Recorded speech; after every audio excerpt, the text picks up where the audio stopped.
the governor vetoed an abortion bill banning that procedure after 20 weeks of pregnancy. But today, the House voted to override that veto.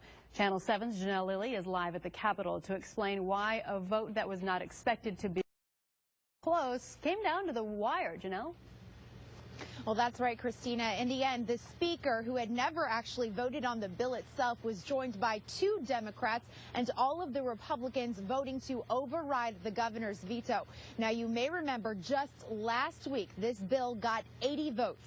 Today, only 53. That's because many of the members who voted for this bill last week literally walked out of the chambers today.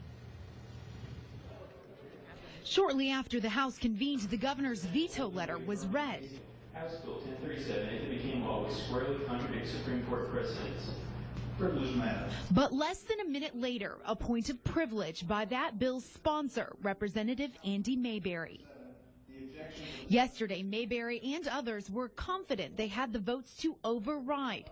But today, Democratic leaders got to work joining the governor in applying pressure to the members of his party.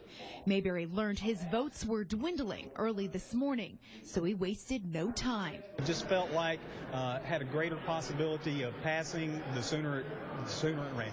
Many pro-life Democrats who voted for the bill less than a week ago were nowhere to be found today, empty chairs sticking out in the chamber. Those who remained cast a close vote.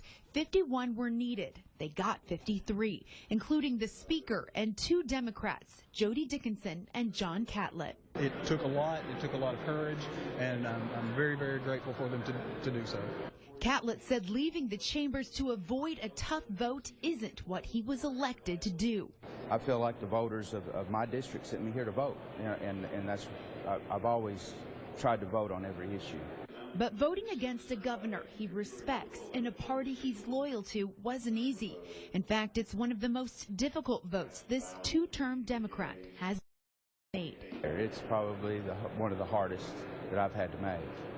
And, you know, the hard votes, you know, that's people sending you down here to make them. So.